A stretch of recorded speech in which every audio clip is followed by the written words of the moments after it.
Get out of that seat before I call someone who can make you." The words hit the cabin like a dropped glass.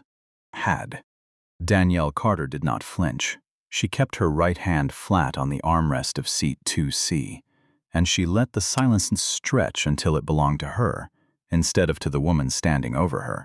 Barbara Sinclair was 58 years old, wrapped in a cream cashmere wrap that cost more than most people's rent, and she had the particular stillness of someone who had never once, in her entire life, been told to wait. Behind her stood her husband, Walter Sinclair, 61, a retired Fulton County judge, who still wore the posture of a man used to being addressed as Your Honor. Beside him, arms crossed, stood Preston Vance, 44, a venture capital partner with a jaw permanently set to disapproval. 3 people. 1 target. That was Tier 1, and it had only just begun. Danielle was 36. She wore a plain charcoal blazer, no jewelry, except a small brass pin fastened to the inside of her lapel where only she could see it. A pair of tarnished Airline wings, 32 years of service, stamped small along the bottom edge. Her father's pin. She touched it exactly once, briefly, the way a person checks their own pulse. 9 minutes earlier, Flight 1187 to Newark had begun boarding at Gate C14 of Hartsfield-Jackson Atlanta International Airport. 9 minutes earlier, none of this had existed. Danielle had boarded early, found her seat, opened her laptop, and started reading a term sheet worth $47 million. She had not looked up when Barbara Sinclair reached row 2. She had not needed to. She felt the woman's eyes land on her, the way a hand lands on a shoulder uninvited. "I'm sorry," Barbara said first, and her voice was almost sweet, almost reasonable. The practiced sweetness of someone who has learned that sugar works faster than vinegar on people who cannot afford to fight back. "But this is our seat, 2C and 2D. We've had this row for 11 years. Danielle lifted her boarding pass without lifting her eyes. "This is 2C. My name is on it." That was when the sweetness left Barbara's voice entirely.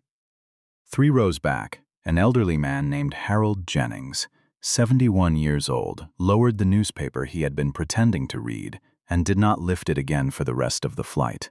2 rows up, a young flight attendant trainee named Priya Nair froze mid-step in the aisle, a stack of pillow linens pressed to her chest, and did not move for a long, long moment. She would remember later that her hands had gone cold before her mind understood why. Danielle had learned this stillness the hard way. In boardrooms in Buckhead, in hotel lobbies in Charlotte, in a dozen rooms where men in better suits than hers had looked at her badge before they looked at her face.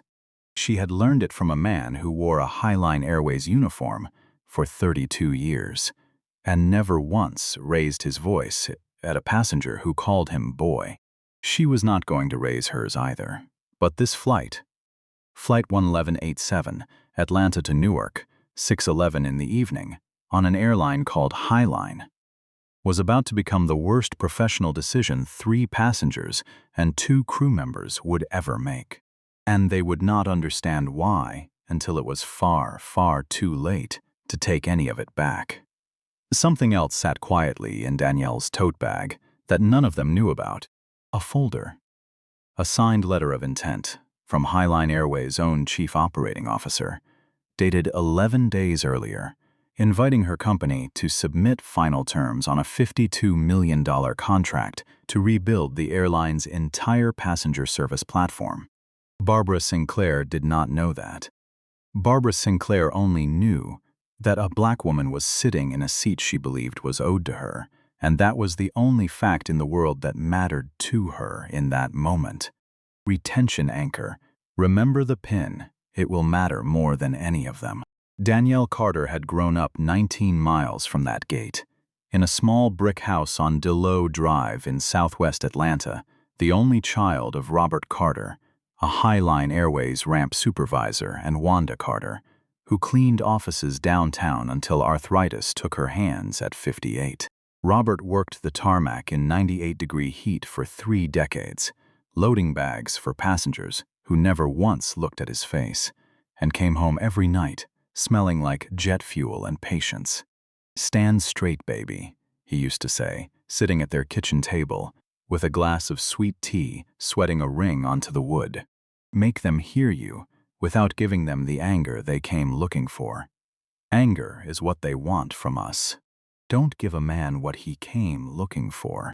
She had carried that sentence through 4 years at Georgia Tech, through 11 months of sleeping on a friend's couch, while she coded the first version of what would become Solstice AI, through 2 venture capital rejections that told her, almost verbatim, that they didn't see the market for what she was building, and through the 6 years since, in which Solstice AI grew from 3 people in a converted garage in East Point into 140 employees, and a client roster that included 4 of the 7 largest airlines in the country. Her father had died 14 months ago. Heart failure in his sleep at 69. Highline Airways sent a card. Not a person, a card. She still had it in a drawer.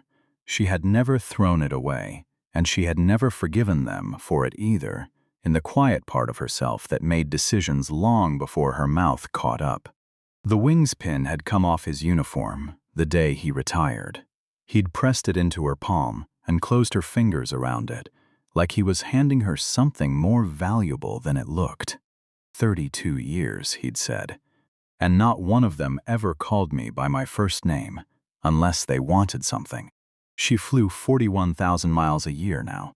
She always requested a window or an aisle in the front cabin, and she always, without exception, pinned those small brass wings somewhere no one else could see. Not for luck, for memory. That was the woman sitting in seat 2C when Barbara Sinclair decided the seat belonged to her instead. "I don't think you understand how this works," Barbara said, leaning down now, close enough that Danielle could smell her perfume, something floral and expensive and suffocating in the recycled cabin air. "We fly this route every single week. The airline knows us. They know our seat."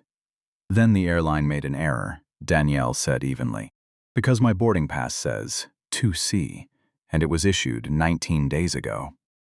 Walter Sinclair spoke for the first time, and his voice carried the flat, unhurried authority of a man who had spent 30 years deciding other people's futures from behind a bench. "Miss, I sat on the federal bench for 3 decades. I know how to read a document, and I know how situations like this usually get resolved." He did not raise his voice. He did not need to. Men like Walter Sinclair had learned that quiet was more frightening than loud. Preston Vance said nothing at all. He simply took out his phone and began recording, angling it not at the seat number, not at the boarding pass, but at Danielle's face. As if her face were the evidence. As if her presence itself were the crime under investigation. Danielle felt the old weight settle against her ribs, the one she had felt in 100 rooms before this one. She did not answer it with her voice. She reached instead for the small silver clip on her tote bag, unclipped it, and set her laptop bag flat on her lap, not to move, but to make room for what was coming. A woman preparing for a long wait looks different from a woman preparing to leave. Barbara's face changed when she saw that. Just slightly. The corner of her mouth tightened. "Excuse me," she said, straightening, and turned to flag down the flight attendant, coming up the aisle with the boarding count. "Excuse me. We need help back here." Retention anchor. Watch the flight attendant's face when she arrives.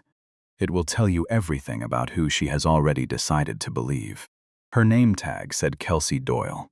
29 years old, 4 years with Highline, a tight blonde bun, and a professional smile that had already, before she'd heard a single detail, arranged itself around the assumption that the woman in cashmere was the one who needed rescuing.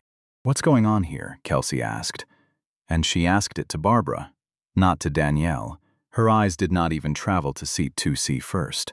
"This woman is in our seat," Barbara said, gesturing at Danielle the way someone gestures at a spill on the floor. "We've flown this row every week for 11 years. I don't know what happened with the booking, but I'm sure it's an easy fix." Kelsey turned to Danielle at last, and her smile stayed exactly the same width. Ma'am, can I see your boarding pass? Danielle held it up without a word.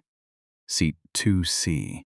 Name Carter, D. Confirmed 19 days prior. Platinum Elite membership number printed in the corner. A status that took 82,000 miles a year to earn, and that fewer than 1% of Highline's passengers held. Kelsey looked at it for exactly 1.5 seconds. Then she looked back at Barbara. There seems to be a mix-up in the system, Kelsey said. Would you be willing to move to another seat in first class? Same service, same amenities. It would really help us get everyone settled quickly. 3 sentences. That was Tier 2. Not an accusation. Worse, a request dressed as courtesy, asking the person who was right to absorb the cost of someone else's entitlement, simply because it was faster than telling the truth out loud. No, Danielle said. Her voice had not risen a single note. I paid for this seat. I booked it. I have the documentation. I'm not moving because another passenger prefers it. Behind Kelsey, a man in row 1 lowered his newspaper an inch. In row 3, a woman stopped scrolling her phone. Somewhere further back, a second phone camera clicked quietly to life. Kelsey's professional smile finally slipped, just at the edges, into something closer to panic. Ma'am, I really think it would be easier for everyone if— Easier for whom? Danielle asked. That was the question that hit like a gavel, and in a plane full of 11,700 pounds of aviation fuel, 138 strangers, and no way for anyone to simply walk away from the conversation, that question hung in the recycled air for a very long, very uncomfortable 4 seconds. Frozen moment number 1. No one moved. The overhead air system hummed its same low note. The seatbelt sign was not yet lit. A flight attendant 3 rows back stopped folding blankets mid-fold.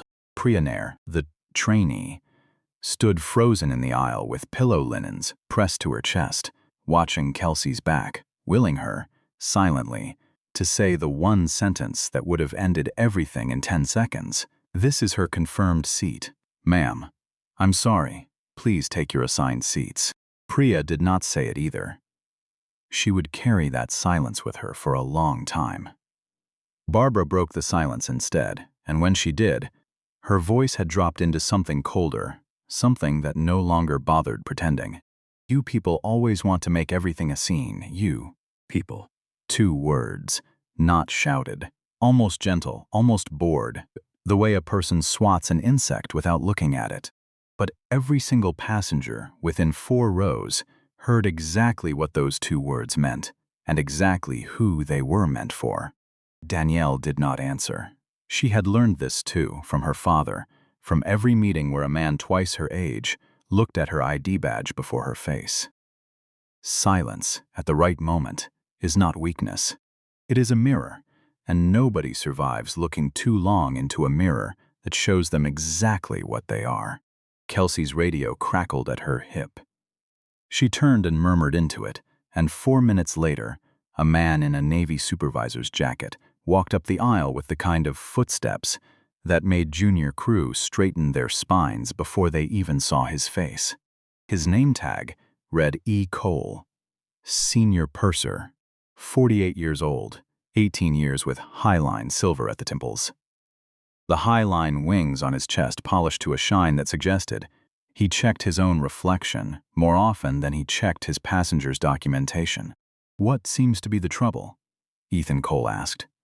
And like Kelsey, he asked it while looking at Barbara Sinclair first. This passenger is refusing to cooperate with a seating adjustment, Kelsey said. And Danielle noted the wording with the same cold precision she used to read a contract clause. This passenger, not Miss Carter, not the guest holding a valid confirmed reservation. This passenger, a phrase built to erase a name. Ethan looked Danielle over. The blazer, the plain flats, the laptop bag, before he ever looked at the boarding pass in her hand. That told her almost everything about how the next 5 minutes were going to go. Ma'am, he said, voice smooth, rehearsed. the tone of a man who had de-escalated 100 arguments by simply outlasting the person with less power in the room. We're trying to keep boarding moving for everyone's sake. The Sinclairs are long-standing Crown members. They have a strong preference for this row. And I have a confirmed reservation, Danielle said, holding up the boarding pass a second time. He glanced at it for less than a second. I see there may be some documentation. Maybe. Not there is. 4 words built to cast doubt on a fact sitting 6 inches from his eyes. Retention anchor. Watch what Ethan Cole does next. It is the moment that will end his career, though. He does not know it yet, and neither does anyone else on this plane. What we're asking, Ethan continued, folding his hands in front of him with the calm of a man negotiating a hostage situation of his own invention, is for you to accept a comparable seat elsewhere in first class. Same champagne, same legroom, same service. Then give that seat to them, Danielle said, nodding toward the Sinclairs. Why does the accommodation always have to come from me? Barbara's pearl earrings trembled as her head snapped around, genuine disbelief flashing across her face for the first time. People like Barbara Sinclair did not expect logic from the people they tried to move. They expected surrender, quiet and quick, the way it had always come before. That is not the point, Barbara snapped. It is exactly the point, Danielle answered. Walter Sinclair stepped in now, closing the small remaining gap in the aisle, his retired judge voice dropping low. The practiced intimacy of a man who believed intimidation always sounded more convincing in a whisper. I would strongly advise you not to make this more difficult than it needs to be. I know people at this airline. I know people at the FAA. This can go very badly for you, very quickly. Danielle looked up at him, and for the first time since the confrontation began, something in her expression sharpened. Not anger. Something colder and more precise than anger. Are you threatening me, Judge Sinclair? The use of his old title landed like a slap. His jaw tightened. I'm informing you of a fact. Preston Vance, still filming, finally spoke, aiming his phone lower now, closer, as if proximity made his footage more legitimate. This is going to look really bad for you online, sweetheart. Just so you know. Sweetheart. Danielle felt her pulse in her ears and did not let it reach her voice. Tier 3 had arrived, and it had brought its whole family with it. A retired judge invoking the FAA against a woman holding a valid ticket. A venture capitalist filming a black woman's face, like she was the disturbance instead of the documentation in her hand. And a flight attendant supervisor who had still, after 4 full minutes, never once asked to see anything from the Sinclairs at all. I want to speak to the captain, Danielle said. Ethan's smile finally cracked entirely. Ma'am, I don't think that's necessary. It's necessary, Danielle said, because you have decided, without asking me a single further question, that the burden of solving this belongs to me. I would like the captain to understand exactly why that is. 6 minutes later, Captain Russell Boyd arrived from the flight deck, 53 years old, 26 years, with Highline, a voice built for calming a cabin during turbulence, and entirely unsuited for what he was about to attempt to calm instead. We have a situation, delaying departure, he said, addressing the row generally, professionally. The tone of a man reading from a script he'd used many times before for problems that had nothing to do with race and everything to do with weather. I need this resolved in the next 2 minutes, or we lose our slot. Am I being accused of something? Danielle asked him directly. Captain Boyd hesitated. No, ma'am. Am I a safety risk to this aircraft? Another pause, longer this time. No, ma'am. Then the only thing delaying this flight, Danielle said, and her voice, for the first time, carried into every row of first class and half of economy, is that 3 passengers do not want to sit next to me, and 2 crew members have decided their comfort matters more than my ticket. Frozen moment number 2. The cabin held its breath. The hum of the engines outside the window kept turning, indifferent, patient, the only honest sound in the entire aircraft. Harold Jennings, 71 years old, 3 rows back, quietly lifted his own phone and began recording for the first time, his hands steady in a way they had not been steady in years. Priya Nair, the trainee, finally moved, not forward, not to speak, but backward, half a step, toward the galley, unable to watch and unable to leave either. And Captain Boyd, a man who had flown through hurricanes and engine failures without breaking a sweat, stood in the aisle of his own aircraft and did not know what to say to a woman holding nothing but a piece of paper and the truth. Then Barbara Sinclair on the line that would end her career 11 days later. Though she did not know it yet, could not have imagined it, would have laughed in disbelief if anyone had told her. "Captain, I don't think you understand who my husband is," she said. "And frankly, I don't think this woman belongs in this cabin at all." There it was, said out loud, in front of 11 witnesses and 2 recording phones, the sentence that had been sitting underneath every polite word since the moment Barbara Sinclair first opened her mouth. Danielle did not raise her voice. She reached instead into the outer pocket of her tote bag and withdrew a second document, one she had not yet needed to use. A single printed sheet, dated 11 days earlier, on Highline Airways corporate letterhead, signed by the airline's own chief operating officer. "Captain Boyd," she said, holding it up. "My name is Danielle Carter. I am the founder and CEO of Solstice AI. 11 days ago, your chief operating officer signed this letter inviting my company to submit final terms on a $52 million contract to rebuild Highline's entire passenger service and crew training platform. I am flying to Newark tonight to finalize that agreement." Silence. Total. Complete. Airless silence. "I don't expect any of you to treat me differently because of that," Danielle continued, folding the letter carefully back along its crease. "I expect you to have treated me the same way from the very first sentence, because I am a paying passenger holding a confirmed seat. The fact that you didn't, the fact that it took a letter like this to make anyone in this aisle stop and reconsider, that is precisely the problem I was hired to fix." That was layer A of the reveal, a document, cold, printed, and undeniable. But documents alone rarely finish the job, and Danielle knew it. Kelsey's face had gone the color of the cabin walls. Ethan Cole opened his mouth and produced no sound at all. And Captain Boyd, 26 years of composure evaporating in real time, reached for his radio with a hand that was no longer entirely steady. Retention anchor. This is not the end. This is barely the middle. What happens in the next 11 days will cost 3 people their careers, 1 woman her entire social standing, and it will all be captured on video that none of them can take back. 6 minutes after Captain Boyd's radio call, a Highline Gate supervisor and 2 Atlanta Police Department officers boarded the aircraft. Not, as Barbara Sinclair had clearly hoped, to escort Danielle Carter off the plane, but because the airline's own operations desk, alerted by the flight number and the name on a $52 million pending contract, had begun making calls of its own.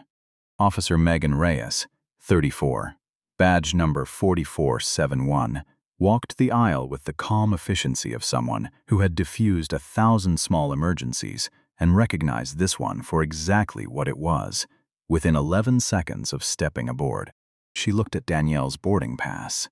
She looked at Barbara Sinclair's boarding pass, which listed seats 4A and 4B, not 2C and 2D, not row 2 at all. "Ma'am," Officer Reyes said to Barbara, holding up both boarding passes, side by side for the whole row to see, "your assigned seats are in row 4.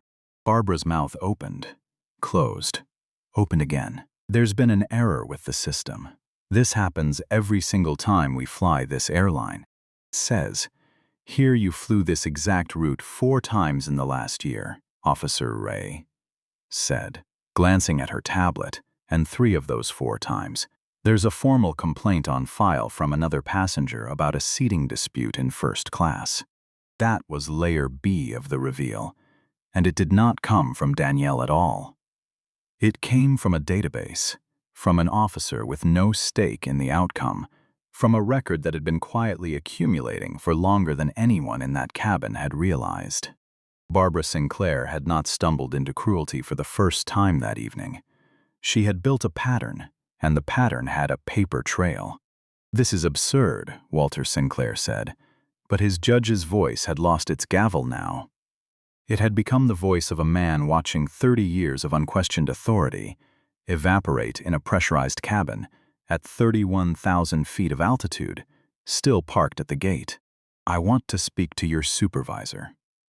"You're speaking to her," Officer Reyes said flatly, and did not blink. Preston Vance lowered his phone for the first time in 9 minutes, the recording still running, capturing his own retreat instead of Danielle's face. The Sinclairs and Preston Vance were escorted off, Flight 1187, not Danielle Carter. The irony was not lost on a single one of the 138 passengers still seated, several of whom had also begun recording by then. Several of whom would post that footage online before the plane had even reached cruising altitude. Frozen moment number 2, extended. As the three of them walked back up the aisle toward the exit, past every row they had flown for 11 years, believing it belonged to them, no one applauded. No one said a word. Harold Jennings simply lowered his phone, folded his hands, and watched them pass with the quiet, unhurried attention of a man who had waited 71 years to see something like this happen, and intended to remember every second of it. Barbara Sinclair, at the very last row before the exit, turned back one final time. "You'll regret this," she said to Danielle. "Not I'm sorry. Not I was wrong. You'll regret this." Even in defeat, she reached for the same script because it was the only script she had ever needed. Danielle simply looked at her and said nothing at all. The plane took off 19 minutes late. Danielle spent the flight with her laptop closed, her father's pin held loosely between 2 fingers, watching Atlanta's grid of lights fall away beneath the wing until it disappeared entirely into cloud. 11 days later, the Highline Airways Board of Directors convened an emergency session at 8 in the morning on the 14th floor of their headquarters on Loop Road, just outside the airport perimeter. By then, the footage, 4 separate angles of it, stitched together by a local news producer named Renee Okafor within 48 hours of the flight, had been viewed 19 million times. Danielle sat at the far end of the boardroom table, calm, unhurried, a folder closed in front of her that she had not yet needed to open. Beside her sat Highline's general counsel, Rachel Osborne, and outside, counsel Marcus Reed, brought in specifically to advise the board on exposure.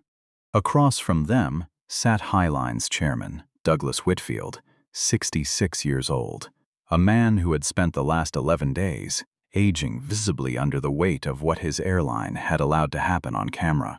"Play the first clip," Rachel said. The screen lit up. Ethan Cole's voice, "There may be some documentation." Kelsey Doyle's voice, "Would you be willing to move?" Then Barbara Sinclair, unmistakably, unmissable, in full first-class lighting. "I don't think this woman belongs in this cabin at all." No one in the boardroom moved. "Play the second clip." Officer Reyes's voice, flat and procedural. "Your assigned seats are in row 4. And then, quieter, caught only because Harold Jennings had kept recording after everyone assumed the confrontation was over.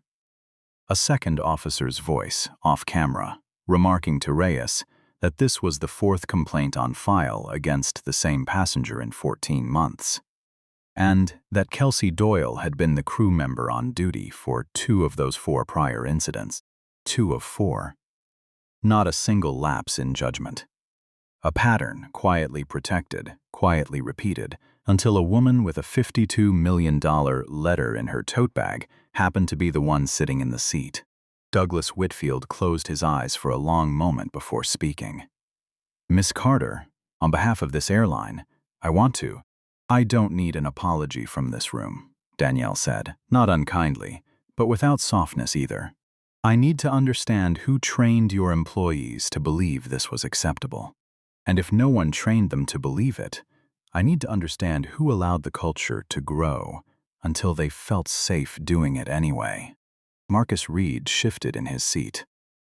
Ms. Carter, termination before a full internal review could expose the airline to wrongful termination claims from the employees involved.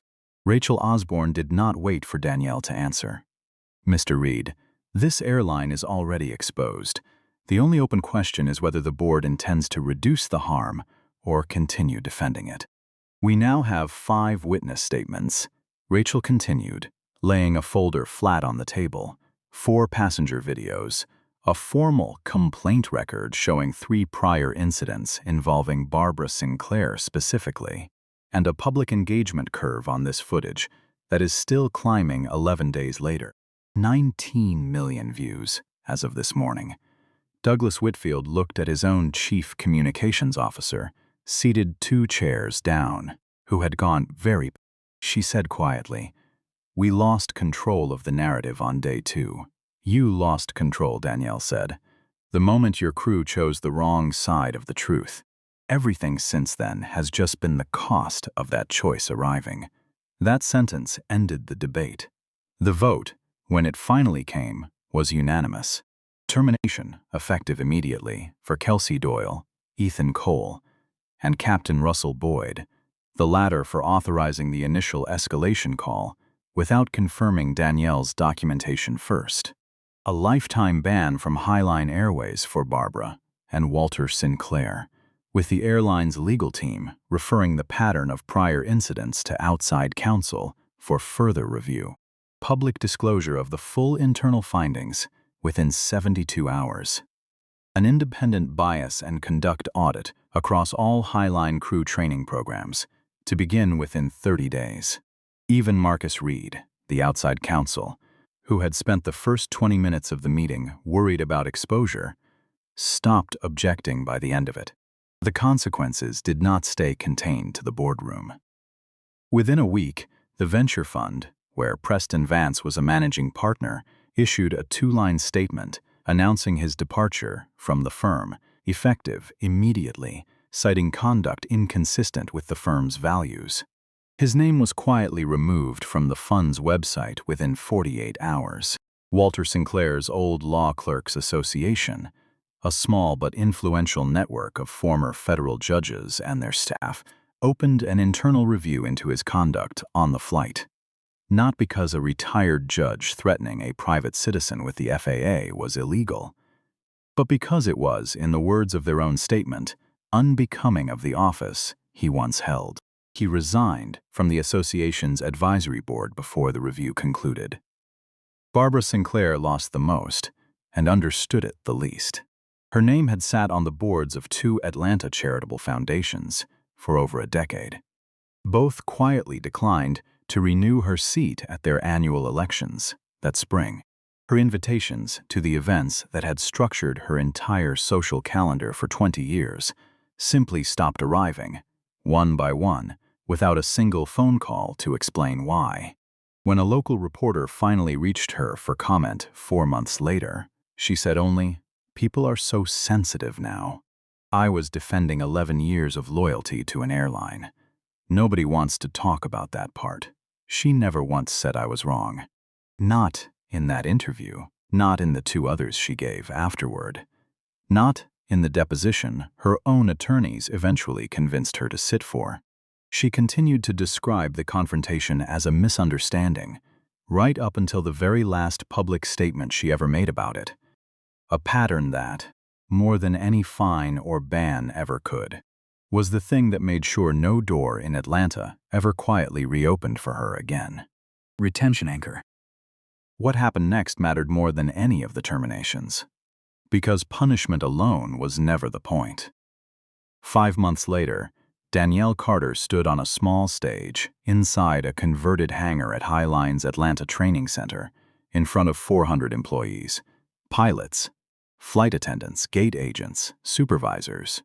No podium banner, no dramatic lighting, no introduction beyond her own name. Solstice AI's contract with Highline had been signed 6 weeks earlier, but only after every reform outlined in the board's original resolution had been fully implemented and independently verified. She had refused to sign a single page before that happened. "I could have destroyed 3 careers out of anger," she said, her voice carrying easily through the hangar without a microphone raised too high. "I could have spent the next 2 years in litigation. I could have made examples out of people until this airline's name became a punchline. But punishment by itself changes nothing. It just moves the same fear to a different set of shoulders." In the third row sat Ethan Cole, no longer wearing a supervisor's jacket, no longer employed by any airline at all. He had asked, through Rachel Osborne, for permission to attend that day, not to speak, only to listen. Danielle had said yes. Beside him sat Priya Nair, the trainee who had frozen in the aisle 11 days before the boardroom vote, who had come forward, eventually, quietly, with a written statement describing exactly what she had seen and exactly why fear had kept her silent in the moment it mattered most.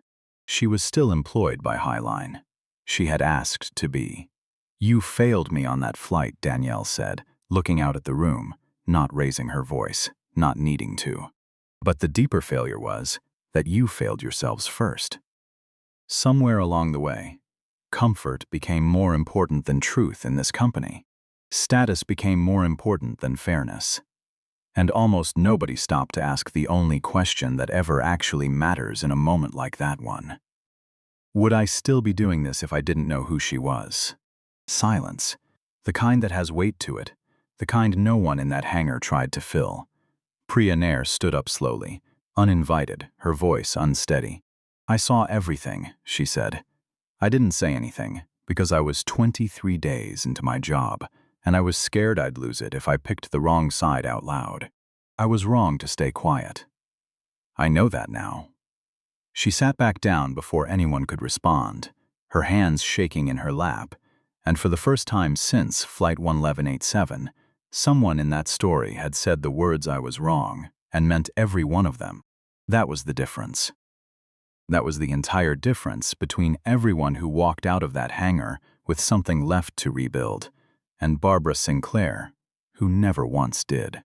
Harold Jennings, the 71-year-old passenger who had quietly recorded the footage that eventually reached 19 million views, received a letter from Highline Airways 6 weeks after the boardroom vote.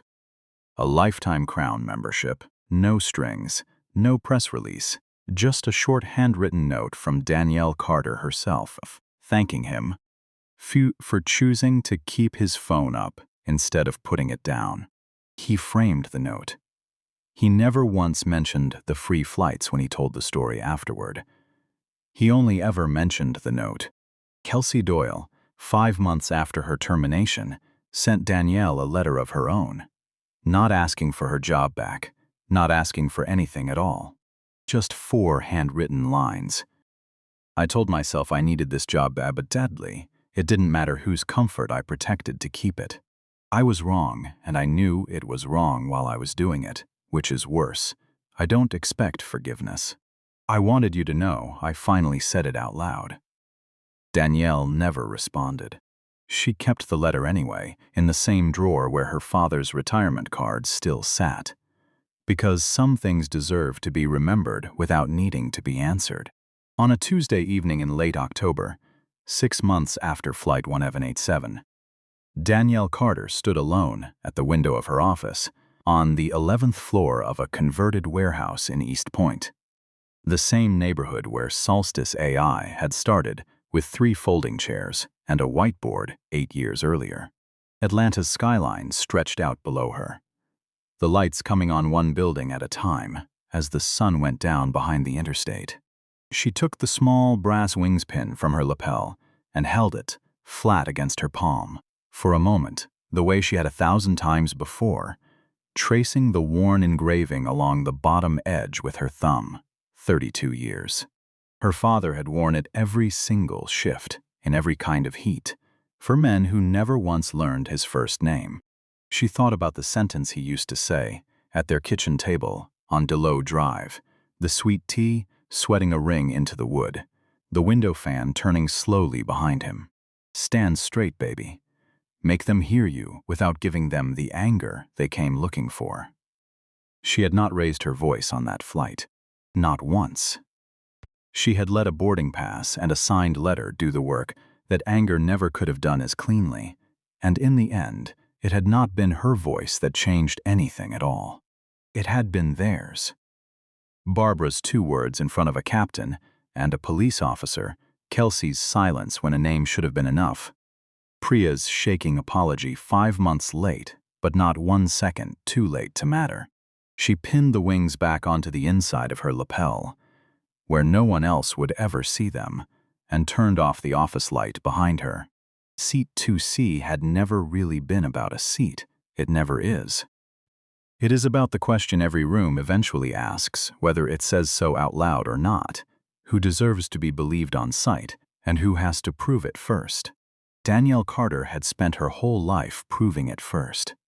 That evening, walking out into the Atlanta dark toward her car, she allowed herself, just once, to stop keeping score. If this story reached something in you, not because of how it ended, but because you recognized someone inside it, maybe even yourself, take a moment to like it, so it finds the person who needs to hear it next. Share it if you know someone who has ever had to prove they belonged in a room they had every right to be in. And leave a comment below. Have you ever stood in that cabin? And if you had, which row would you have been sitting in? I read every single one.